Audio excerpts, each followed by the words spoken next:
Од 28 ноември започнуваат божикните пости за православните христијани и ќе траат се до 6 јануари, кога е христијанскиот празник Божик.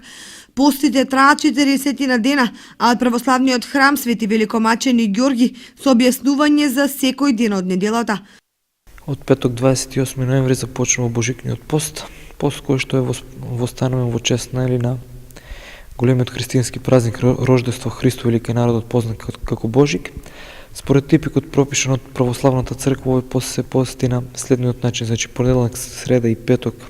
е на вода, односно без масло, вторник и четврток е дозволена употреба на масло, додека сабота и недела е дозволена употреба на риба. Како што многу пати имаме кажано до сега, така ќе повториме дека овој пост е општоважички, кој што не значи дека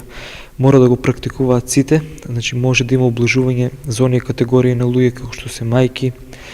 родилки, стари изнемоштени лица, луѓе кои што работат тешка физичка работа, но таквото облажување да биде во сознање и пред се со благослов на духовниот отец. Дјакон Димитар Арсовски изјави дека православните христијани кои сакаат да постат за божикните празници, да го сторат тоа не само со јадење, туку и духовно. Најважно од постот е повеќе внимание да обрнеме на духовната димензија на постот, односно барем во овој период засилено да размислуваме на Бога, да размислуваме за покаяние, да размислуваме на исповед, да правиме повеќе добри дела, да размислуваме за сиромашните исто така, колку што сме во можност повеќе да ги посетуваме светите богослужби, бидејќи залуден ќе е нашиот пост ако ние не живееме активен литургиски живот, бидејќи таквиот пост не представува пост туку представува некој вид на диета, односно само воздржување од храна кој што